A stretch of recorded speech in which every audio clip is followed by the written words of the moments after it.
실사화, 만화, 애니메이션 원작을 바탕으로 영화, 드라마 따위를 실제 촬영함을 뜻하는 단어입니다. 그리고 이 실사화하면 떠오르는 게 바로 원작 파괴를 넘어 영화를 가장한 환장의 코스프레 쇼로 평가받는 일본 애니 실사화 영화들이죠. 일본은 아시아를 대표하는 문화 강국답게 문화, 애니, 드라마는 물론 게임까지 기깔나게 잘 만들어내면서 왜 유독 애니 실사화 영화만 이딴 식으로 만드는 걸까요? 원래 일본은 영화를 거지같이 만들어왔기 때문에 그것은 절대 아닙니다. 일본이 역사적으로 이딴 영화들만 만들어왔던 건 절대 아닙니다. 현재 한국의 영화는 세계적 반열에 올라 이미 일본을 추월했다는 평가가 지배적이지만 과거 일본 영화 역시 미조구치 겐지, 구로사와 아키라, 나루세 미키오, 오즈 야스지로 감독 등 영화사에 족적을 남긴 불세출의 다대 거장들의 활약 속에 세계의 찬사를 받으며 영광의 시대를 누렸었죠. 그렇다면 과거 황금기를 누렸던 일본 영화가 지금은 도대체 왜 이렇게 구질구질하게 애니 실사화에만 집착하게 되었는지에 대해 오늘의 붕얼 읊어보도록 하겠나이다. 수단깨패 한량총수입니다.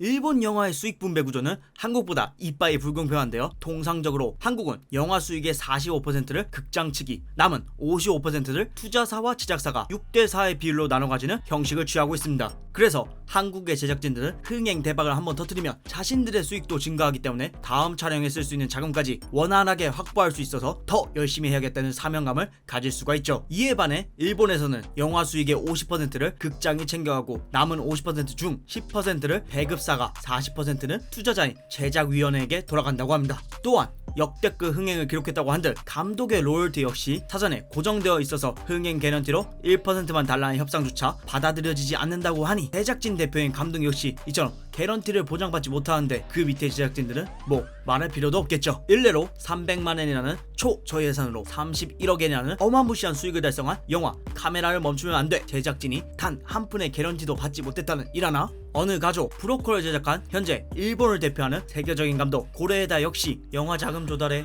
어려움을 겪고 있어요 라고 인터뷰했던 것을 보면 일본 제작진이 얼마나 열악한 수익 구조 속에서 영화를 만드는지 알 수 있는 대목입니다.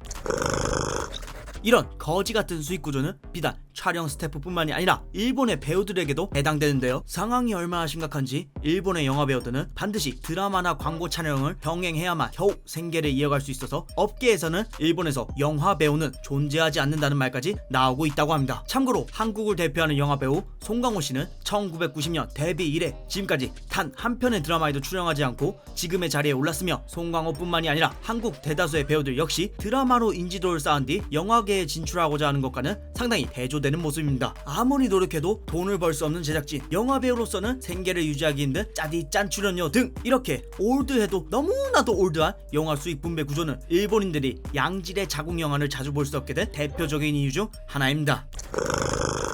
일본 영화 시장 규모는 미국, 중국에 이어 무려 세계 3위로 5위인 한국보다 2단계나 위에 있지만 정작 매출액이나 관람객 수는 한국에 한참 미치지 못한다는 것을 보면 영화에 대한 애정은 확실히 한국인들보다 떨어진다는 것을 알 수 있죠. 일본인들이 이처럼 영화에 관심을 가지지 않게 된 건 비싼 티켓 가격 때문인 것도 있지만 크게 두 가지 이유를 들 수가 있습니다. 첫 번째 이유는 바로 외국 영화의 뒤늦은 수입인데요. 전 세계 영화 시장에서 큰 축을 담당하고 있는 한국은 홍보를 위해 해외 배우들의 방한과 함께 전세계 동시 개봉을 넘어 최초 개봉까지 활발하게 진행되고 있는 반면 일본에서는 세계 블록버스터 대작들이 전세계 동시 개봉일이 한참 지난 몇 개월 뒤에야 매슬렁 영화관에 슬슬 작품들이 걸리기 시작하는데요. 한국 드라마를 빨리 보려고 넷플릭스 결제하는 성격 급한 요즘 일본인들은 이런 거지같은 환경 때문에 굳이 영화관 개봉을 기다리지 않고 토렌트 에디션이나 OTT로 대충 영화를 감상하기 시작했고 자연스레 영화관을 찾는 일이 줄어들면서 영화 자체에 대한 관심 역시 계속해서 줄어들게 되었습니다.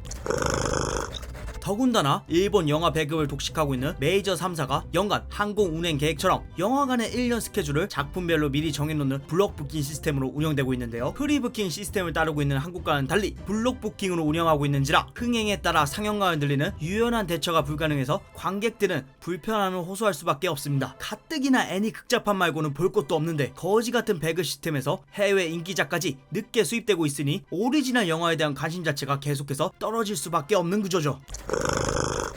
두 번째 이유는 아이러니하게도 바로 재패니메이션의 영화관 독주입니다. 앞서 말씀드렸던 대로 일본 영화 시장의 낡은 수익 구조 때문에 제작진들이 안전빵에 일환으로 수익이 보장되는 애니 극장판이나 실사화 영화만 만들게 되면서 자연스럽게 고퀄의 오리지널 각본 작품 제작은 기피하게 되었고, 영화는 곧 애니 극장판 아니면 애니 실사화 영화라는 인식이 생겨나 버리게 되었죠. 그래서 애니에 관심이 없는 킹반인들은 영화에 관심을 갖지 않게 되었고, 영화 관객이 곧 애니 극장판 보러 오는 사람으로만 축소되면서 한 장르, 한 분야의 작품들만 찍어낼 수밖에 없는 악순환이 형성되었습니다. 이렇게 재패니메이션의 후광 때문에 생겨나버린 실사화의 늪, 이 늪에서 헤어나지 못한다면 일본 영화계의 갈라파고스화는 앞으로 더 가속화될 것으로 보입니다.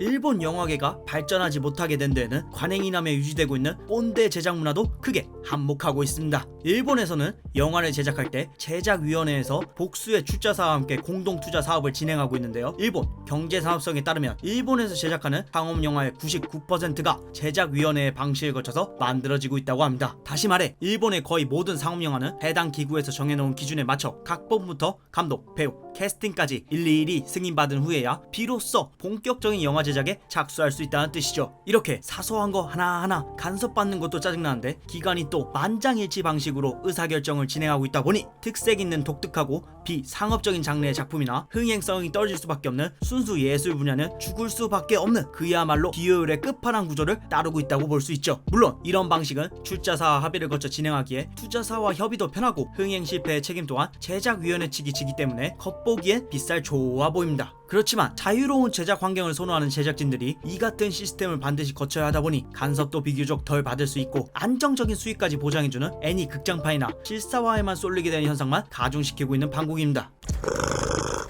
니폰 역대 영화 흥행 순위를 살펴보면 1위부터 15위까지 실사 영화는 고작 4편밖에 없습니다. 이 중에서도 외화 영화를 제외하면 일본 자체 제작 실사 영화는 2003년의 구작 딱 하나뿐인데요. 이마저도 인기 드라마 춤추는 대수사선의 극장판입니다. 즉 역대 일본 영화 흥행 순위를 15위까지 뒤져봐도 영화 오리지널 각본은 하나도 존재하지 않는다는 것이죠. 1위부터 15위까지 전부 실사 영화가 흥행 순위를 차지하고 있는 우리나라하고는 상당히 대조되는 순위입니다. 하지만 또 오리지널 영화는 극장가에서 전혀 힘을 쓰지 못하고 있는 반면 인기 애니는 매년 극장판을 낼 때마다 신기록을 갱신하며 영화 시장을 점령하고 있는데요. 일례로 칸 영화제에 초청받은 고레에다 감독의 명작 바닷마을 다이어리조차 개봉 당시 하필이면 극장판 러브 라이브를 만나는 바람에 박스 오피스 1위를 차지하는 데 실패하며 영화 관람객들에게 큰 충격을 선사하기도 했습니다. 또한 미야자키 하야오 말고는 그 누구도 깨지 못할 것이라고 평가받는 부동의 1위 센가치히로의 행방불명을 째끼고 흥행 1위를 차지한 것이 귀면의 칼날 극장판인 것을 보면 일본 영화 시장에서 애니메이션이 얼마나 절대적인 위치에 있는지 알 수가 있죠. 지금까지의 얘기를 종합해보면 일본이 거지같은 애니 실사화 영화에만 목맬 수밖에 없는 이유는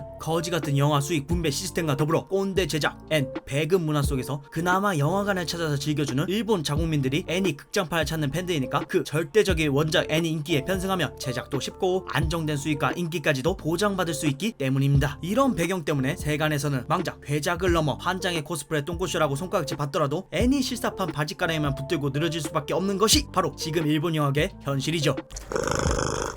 일본 역시 한국 못지않게 우수한 감독들이 세계를 무대로 종횡무진 활약하고 있고 꼭 실사화 영화라고 해서 다 망하는 것만은 아닙니다. 은혼이나 데스노트, 바람의 검신, 변태가면 등등 좋은 평가를 받고 있는 실사화 작품들도 물론 존재합니다. 그렇지만 과거 한국 영화계 역시 깡패 영화가 흥하자 한때 깡패물말 주구장창 나온 탓에 관객들이 피로감을 호소한 적이 있듯이 일본 역시 애니 실사화만 나오면 지금 극장을 찾는 홈모노 분들이라 할지라도 언젠가는 이런 현상에 질려서 떠나갈 수 있으니 하루빨리 문제점들을 해결되어 다양한 장르의 일본 영화가 나올 수 있는 환경이 조성되기를 기대해봅니다. 물론 최근 넷플릭스가 제작하기로 결정된 원피스 실사화는 카우보이 비밥 수준일 것 같아 실사화 쪽은 솔직히 1도 기대하고 있지 않으니 미츠리 중심으로 귓갈 후속 극장판이나 내줬으면 좋겠네요. 감사합니다. 이상 서당깨피였습니다.